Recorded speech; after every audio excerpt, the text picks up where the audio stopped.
Crude में कमजोरी और ग्लोबल बाजारों की मजबूती से भारतीय बाजार ने भी लगाई आज तेजी की हैट्रिक। निफ्टी करीब 200 अंक चढ़कर 23,800 के पास बंद। वहीं निफ्टी बैंक करीब 450 अंक की बढ़त के साथ 55,300 के पास बंद। आईटी शेयर और रिलायंस से मिला तेजी को सपोर्ट।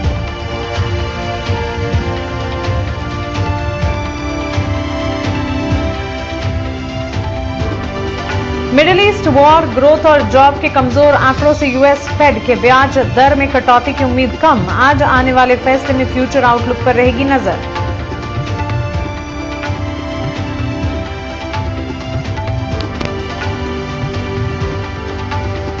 आईटी शेयरों की 6 दिनों की गिरावट पर लगा ब्रेक। सीएलएसए की बुलिश रिपोर्ट और रुपए में रिकॉर्ड गिरावट से इंडेक्स करीब 3% उछला। टीसीएस, इन्फोसिस और टेक महिंद्रा 2 से 3% मजबूत। वहीं ओरेकल, पर्सिस्टेंट, कोफोर्ज और एलटीआई माइंडट्री में 2.5 से 5% की बढ़त।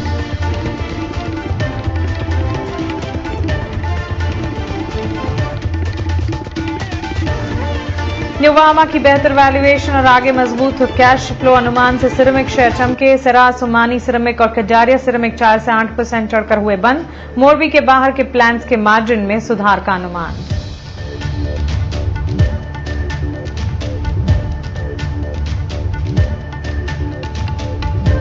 कैबिनेट से वित्तीय सहायता को मंजूरी मिलने की उम्मीद से टेक्सटाइल शेयरों में आज रही जोरदार रफ्तार। गोकुलदास, केपीआर मिल और ट्राइडेंट के शेयर में 1 से 9% का उछाल।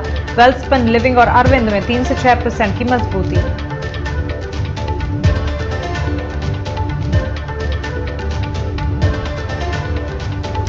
इटर्नल ने लगाई तेजी की हैट्रिक। लगातार 3 दिनों में तेजी में 13% दौड़ा ये शेयर। जेएम फाइनेंशियल ने अग्रेसिव खरीदारी के साथ दिए 400 रुपए के लक्ष्य। स्विगी भी 2% है मजबूत।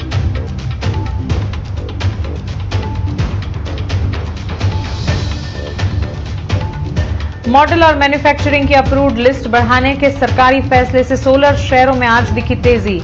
वारी एनर्जीज, वारी रिन्यूएबल और प्रीमियर एनर्जीज करीब 5 से 11% तक चढ़े। विक्रम सोलार और एमवी भी 4.5 से 10% मजबूत।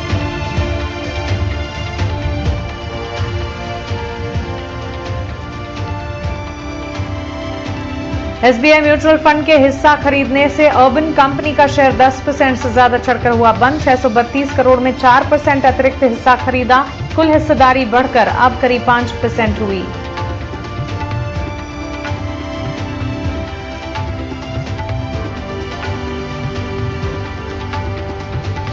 और मजबूत सेंटिमेंट से ऑटो शेयर में लगातार 3 दिन तेजी। एमएनएम, मारुति 1 से 3% मजबूत। टीवीएस मोटर, हीरो मोटोकॉर्प और बजाज ऑटो में 1.5 से 2% की मजबूती।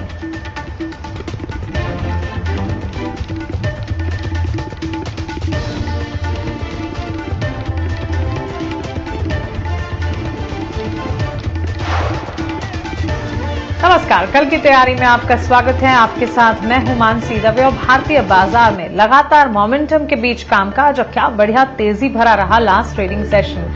अब लास्ट ट्रेडिंग सेशन से लेकर आने वाले ट्रेडिंग सेशन तक भारतीय बाजार की तस्वीर कैसी हो सकती है, स्ट्रैटेजी क्या बनानी चाहिए आपको, ये सब कुछ विस्तार से हम आपको बताएंगे, आपकी कल की तैयारी करवाएंगे। साथ साथ बाजार से जुड़े आपके सवालों को भी शामिल करेंगे। सवाल पूछने का तरीका आप जानते हैं, हर रोज की तरह हमारे सोशल मीडिया हैंडल्स आपकी टीवी स्क्रीन पर फ्लैश होंगे। यूट्यूब के जरिए में सवाल पूछें। मैं पूरी कोशिश करूंगी इस बुलेटिन में बाजार से जुड़े आपके सवालों को मैं शामिल कर पाऊं। एक quick check last trading session का देख लेते हैं। बढ़िया तेजी और तेजी की हैट्रिक लगाई मार्केट ने। कच्चे तेल का उबाल थमा और उसी के साथ ग्लोबल बाजारों में भी मजबूती थी, जिसकी बदौलत भी हमने देखा कि भारतीय बाजार में अच्छा खासा मोमेंटम था। और उससे पहले भी इनफैक्ट ग्लोबल अनिश्चितताओं को बिल्कुल दरकिनार करते हुए भारतीय बाजार ने अच्छी खासी मजबूती दिखाई। करीब 200 अंकों की बढ़त पर 23,800 के लेवल्स के आसपास निफ्टी ने क्लोजिंग दिखाई है। बैंक निफ्टी में 55,300 के इर्द गिर्द के स्तर देखने को मिले। ऑलमोस्ट 450 अंकों की बढ़त थी। लगभग सारे सेक्टर्स में अच्छा खासा एक्शन था। आईटी सेक्टर आउट परफॉर्म कर रहे थे। इसके अलावा कंजम्पशन का खेमा, हेल्थ केयर, फार्मा सेक्टर, ये सारे सेक्टर्स में मजबूती देखने को मिली थी। ऑटो क्षेत्र की रफ्तार भी बढ़िया थी। सिर्फ मेटल पैक में हमने थोड़ी कमजोरी देखी, बट अदरवाइज सेक्टर स्पेसिफिक भी बाजार की चाल काफी मजबूत रही। ऐसे में यहां से आगे अब आपको क्या करना चाहिए, इंडेक्स पर रणनीति क्या होनी चाहिए, समझने के लिए चलिए हमारे एक्सपर्ट्स का स्वागत करते हैं। हमारे साथ स्वास्तिका इन्वेस्टमेंट लिमिटेड के head of research Santosh Meena जुड़ गए हैं। वहीं हमारे साथ Motilal Oswal financial services limited के assistant vice president research analyst Neha Poddar भी जुड़ी हैं। संतोष नेहा, बहुत स्वागत है आपका 18 आवर्स स्वदेश पर। अपना समय हमें देने के लिए आपका शुक्रिया। विल स्टार्ट विथ यू संतोष, बताएं कैसे देख रहे हैं बाजार की चाल। अच्छी मजबूती पाई है हमने, लेकिन बाजार में पिछले दिनों जो करेक्शन देखा, ये 3 से 4 दिनों की मजबूती पर कॉन्फिडेंस किया जाए या नहीं, बड़ा सवाल है। क्या लगता है यहां से आगे सेंटिमेंट्स कैसे होंगे? यस मानसी, जैसे आपने कहा कि बाजार ने एक हैट्रिक लगाई है, तेजी की एक बहुत ही शानदार रिकवरी दिखाई है 22,950 के लेवल से। एंड 3 दिन की बढ़िया तेजी रही और स्क्रीन काफी बढ़िया थी, क्योंकि एक ब्रॉड बेस रैली थी मार्केट में। आप देखो तो ऑलमोस्ट हर सेक्टर ने पार्टिसिपेट किया। फाइनली जो बीटन डाउन आईटी स्पेस था, वहां भी पार्टिसिपेशन देखने को मिला।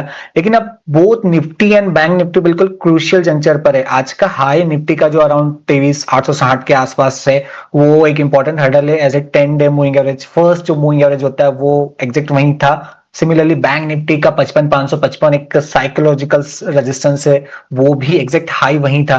तो अगर कल निफ्टी एंड बैंक निफ्टी आज के हाई क्रॉस करने में कामयाब हुआ है, तो काफी ज्यादा कन्विक्शन आ जाएगा कि मार्केट ने बॉटम बना दिया। मार्केट अब चलने के लिए तैयार है।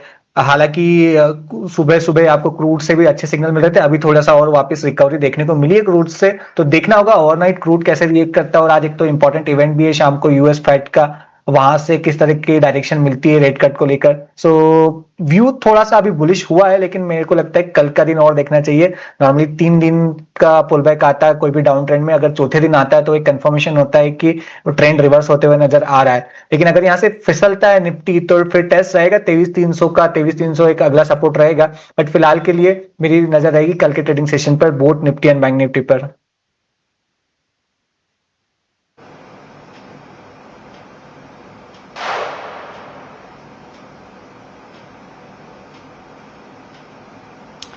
आई थिंक संतोष के साथ थोड़ी सी तकनीकी दिक्कत है, और फिर से एक बार कनेक्ट करने की कोशिश करते हैं। वैसे संतोष ने अपने इंडेक्स के लेवल्स हमें बताए हैं। इस बीच स्नेहा, आप भी बताइए कैसे देख रहे हैं बाजार की चाल को यहां से आगे। अच्छा मोमेंटम हमने इंडेक्स वाइज, सेक्टर वाइज और स्टॉक वाइज भी देखा, और लगभग सारे सेक्टर्स में तेजी की चाल थी। यहां से आगे कैसे देख रही हैं आप मार्केट्स को? Good afternoon Mansi ji.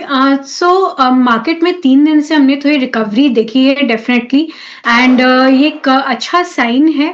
But still क्योंकि बहुत सारे अनसर्टेनिटीज अभी भी है वॉर रिलेटेड, तो मैं इसे बहुत ज़्यादा इसमें रीड नहीं करूँगी, एंड मैं एक्सपेक्ट कर रही हूँ कि आगे जाके भी ये मार्केट में वॉलेटिलिटी बनी रहेगी। जैसा संतोष जी ने कहा कि कल की क्लोजिंग एक्चुअली काफ़ी इंपॉर्टेंट हो जाएगी मार्केट पर्सपेक्टिव से। उनसे थोड़ा हमें इंडिकेशन मिल सकता है कि मार्केट यहाँ से फर्दर अप मूव दिखाएगा कि नहीं दिखाएगा। एट द सेम टाइम आज की जो फेड मीटिंग है उसकी आउटकम्स भी काफ़ी इंपॉर्टेंट रहेगी from the future direction perspective. But overall जब तक वॉर रिलेटेड अनसर्टेनिटीज थोड़ी सी सेटल डाउन नहीं हो जाती, क्रूड प्राइसेस थोड़े से सेटल डाउन नहीं होते, तब तक ये अनिश्चितता बनी रहेगी मार्केट में। तो अप्स एंड डाउन्स हमें काफ़ी देखने को मिलेंगे, बट एक ये अच्छा मौका है जिसमें कि अप्स वाले दिन एटलीस्ट हम अपने पोर्टफोलियो में एक खासा चर्निंग कर सकते हैं, डाउन वाले दिन जहाँ पे हमें स्ट्रॉन्ग काउंटर्स हैं उनमें अक्यूमुलेशन कर सकते हैं। तो एक अच्छा स्ट्रॉन्ग पोर्टफोलियो बिल्ड करने के पर्सपेक्टिव से इसे एज अ मौका देखना चाहिए। लॉन्ग टर्म पोर्टफोलियो इन्वेस्टर्स के लिए काफ़ी अच्छा है ये। ट्रेडर्स को थोड़ा सा कॉशियस स्टैंड रख के इन्हें कॉल लेना चाहिए।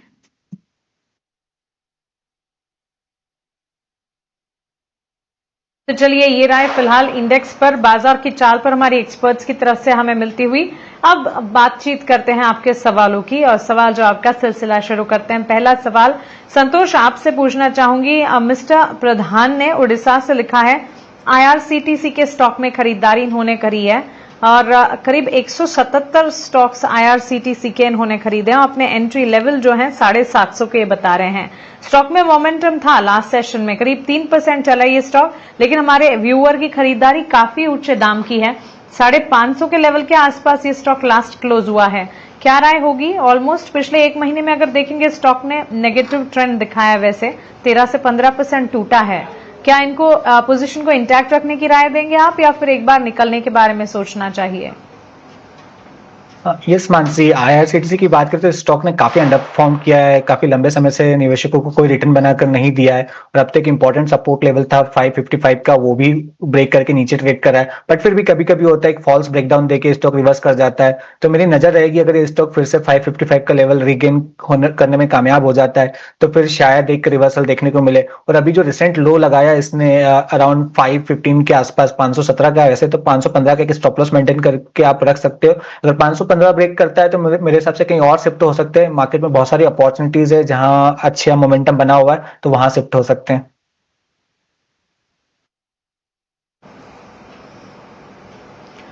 ऑलराइट, तो चलिए ये राय आईआरसीटीसी पर मिलते हुए एक बार एग्जिट के बारे में भी सोच सकते हैं और कई सारी अपॉर्चुनिटीज हैं। बुलेटिन के अंत में हमारे एक्सपर्ट भी उनके स्टॉक स्पेसिफिक रिकमेंडेशन आपके सामने रखेंगे, उन स्टॉक्स पर भी आप एंट्री के बारे में सोच सकते हैं। इसी के साथ अगला सवाल जो है स्नेहा भूपिंदर जी लिख रहे हैं, कैथलिक सीनियन बैंक सीएसबी पर इन्होंने खरीदारी की है, 50 शेयर सीएसबी के इन्होंने खरीदे, अपने एंट्री लेवल जो है 362 के बता रहे हैं। बैंक्स एंड फाइनेंशियल्स में हमने पिछले दिनों देखा है कि काफी हद तक वॉलेटाइल मूव्स देखने को मिले, लेकिन कैथलिक सीरियन बैंक की अगर बात करें, लास्ट सेशन में करीब 10% चला ये स्टॉक। ज्यादा डिस्कशन का हिस्सा नहीं बनता है, लेकिन हाँ, स्टॉक ने देखिए इतनी मजबूती की चाल पकड़ी है और लास्ट ही सेशन में ऑलमोस्ट 10% के गेन्स दिखाए हैं। व्यूवर की खरीदारी 362 की है और 388 390 के आसपास ये स्टॉक लास्ट क्लोज हुआ है। क्या राय होगी? मानसी जी, सीएसबी बैंक पे मेरा कोई व्यू नहीं है, माफी चाहिए।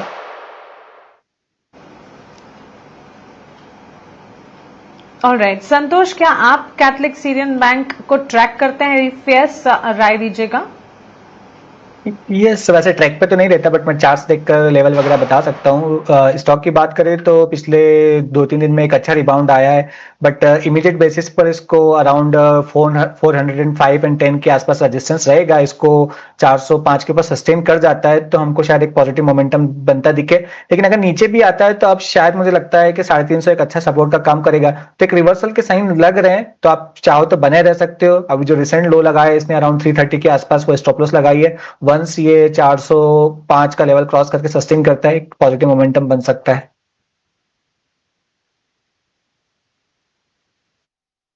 ठीक है भूपिंदर जी, आपको डिसाइड करना होगा। फंडामेंटल्स कैथलिक सीरियन बैंक के कोई खास स्ट्रांग नहीं नजर आ रहे हैं, लेकिन हाँ, चार्ट स्ट्रक्चर पर अगर आप देखें, हमारे एक्सपर्ट अभी ये समझ कर चल रहे हैं कि ऑलमोस्ट 400 के लेवल्स अगर एक बार ये टच बेस करेगा तो फर्दर अपसाइड दिख सकती है। आपकी खरीद से ऊपर गए ये स्टॉक, लेकिन ये बात भी जाननी चाहिए कि पिछले 1 से 6 महीने में हमने स्टॉक में इतनी कोई मूवमेंट देखी नहीं है।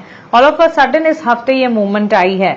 अगर आप चाहें तो पार्ट प्रॉफिट बुक करने के बारे में भी सोच सकते हैं, या फिर 400 के लेवल्स तक का इंतजार करें। अगर 400 के लेवल्स ये स्टॉक देख जाएं, 400 405 के, तो वहां से फर्दर अपसाइड और एक्सपेक्टेड है। लेकिन हाँ, फंडामेंटल्स के लिहाज से अगर आप देखेंगे तो नेगेटिव्स है भी इसके। लोअर इंटरेस्ट कवरेज रेशियो है। इसी के साथ अगर आप देखें डिविडेंड के लिहाज से, कंपनी जो है रिपीटेड डिविडेंड या डिविडेंड दे ही नहीं रही है। इनफैक्ट इसी के साथ अगर आप देखेंगे अर्निंग्स में अदर इनकम फैक्टर भी था जो हमने नोटिस भी करवाया था। प्रोमोटर होल्डिंग जो है वो भी डिक्रीज होती दिखी है पिछले 3 सालों में, नेगेटिव 9.72% वहां पर देखने को मिले हैं। सो आप डिसाइड करें पार्ट प्रॉफिट या फुल प्रॉफिट इनफैक्ट बुक करने के बारे में भी सोच सकते हैं, और फिर 400 के लेवल का एक बार इंतजार करें और रिविजिट तब फिर जरूर कीजिएगा। मदन गोपाल का सवाल हरिद्वार से है। स्नेहा, आपसे जानना चाहेंगे, सिको इंडस्ट्रीज का शेयर इन्होंने खरीदा है। आई थिंक ये पेनी स्टॉक में एंट्री कर गए हैं, और इस स्टॉक में अपने एंट्री लेवल की अगर बात करें, इन्होंने खरीदारी की है 5 रुपए और 67 पर। बड़ी मात्रा के स्टॉक इन्होंने खरीदे हैं, करीब 19,000 शेयर्स खरीद लिए इन्होंने। 4 रुपए 76 के आसपास ये स्टॉक लास्ट क्लोज दिखा चुका है। वन ऑफ द काउंटर्स जो वैसे काफी पेनी स्टॉक है, और इनफैक्ट हम हमारे व्यूअर्स को लगातार एडवाइस करते हैं कि इस तरह बिना रिसर्च करे स्टॉक्स में एंट्री ना लें। लेकिन कोई टेक बन रहा है स्नेहा इस पर? If not on the stock, at least advice इस तरह के स्टॉक्स पर। देखिए, स्टॉक पे एज सच मेरा व्यू नहीं है, लेकिन सिको इंडस्ट्रीज जो कि ओवरऑल एग्रोकेमिकल और फर्टिलाइजर स्पेस में है, तो वहाँ पे मॉनसून क्योंकि अब अप्रोचेबल है, तो इस सीजन में नॉर्मली ये सब स्टॉक्स थोड़े अच्छे परफॉर्म करते हैं, तो प्रॉब्ली उस प्रोस्पेक्ट से इसे स्टॉक को होल्ड किया जा सकता है।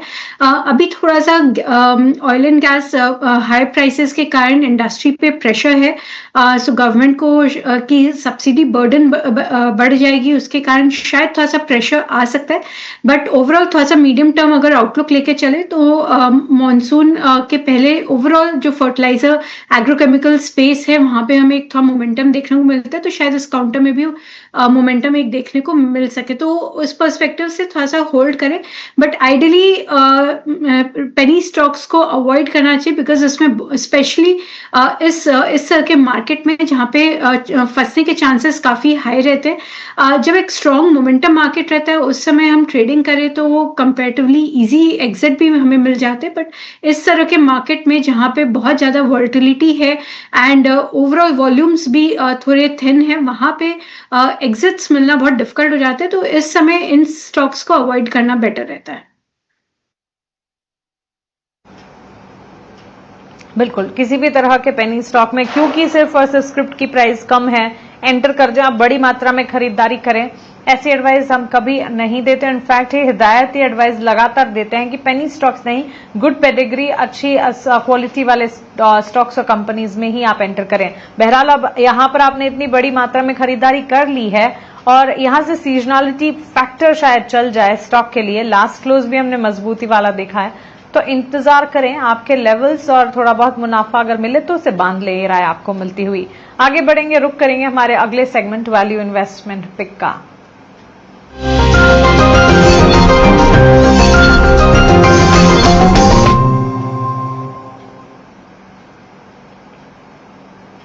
संतोष बताएं क्या होंगे आपकी तरफ से वीआईपी शेयर्स?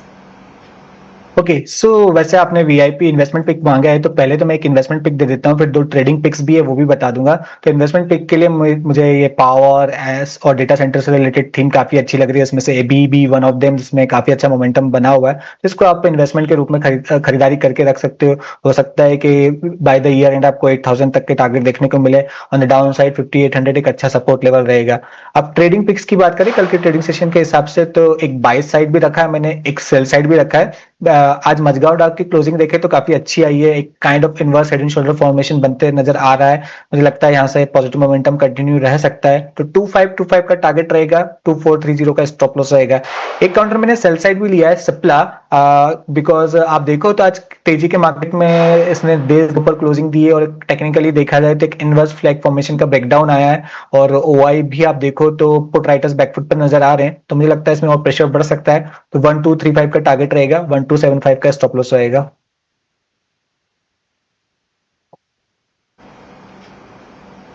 ऑलराइट, तो चलिए संतोष की तरफ से ये वीआईपी शेयर। स्नेहा आप बताएं आपकी तरफ से वैल्यू इन्वेस्टमेंट पिक क्या होंगी? मेरी तरफ से सबसे पहली पिक है अजंता फार्मा। तो नोवो नॉर्डिस्क की जो सेमाग्लिट्यूड प्रोडक्ट है उसकी पेटेंट एक्सपायर हो रही है 20 मार्च को। तो generic version Ajanta pharma launch करेगी उसके बाद, जो कि एक बहुत बड़ी मार्केट है एंड यहाँ से 5x होने के चांसेस काफ़ी हाई है। तो उस अपॉर्चुनिटी को कैप्चर करने में अजंता फार्मा का एक बहुत बड़ा रोल रहेगा, तो उस पर्सपेक्टिव से अजंता फार्मा में सुझाऊंगी with a target price of 3506। मेरी दूसरी पिक रहेगी एचडीएफसी लाइफ। एचडीएफसी लाइफ के जो मंथली नंबर्स है फेब मंथ के लिए काफ़ी स्ट्रॉन्ग थे और उन्होंने अपनी मार्केट लीडरशिप को रिटेन किया है with 19% market leadership, and overall जो इनकी ग्रोथ थी जैन मंथ थोड़ी सी सबड्यूड थी, बट फेब मंथ में अगेन बहुत स्ट्रॉन्ग ग्रोथ इन्होंने विटनेस किया 20% प्लस। तो जीएसटी के बाद ओवरऑल लाइफ इंश्योरेंस इंडस्ट्री में हम उनके बेनिफिट्स देख रहे हैं एंड एचडीएफसी लाइफ उसमें one of the best picks है। तो उसे रडार पे रख सकते हैं with a target price of 708। Alright, Sneha और संतोष बहुत शुक्रिया आपका हमारे साथ जुड़ने के लिए, बाजार पर अपनी राय रणनीति हमारे बीच रखने के लिए, वैल्यू इन्वेस्टमेंट पिक्स बताने के लिए, हमारे व्यूअर्स की कल की तैयारी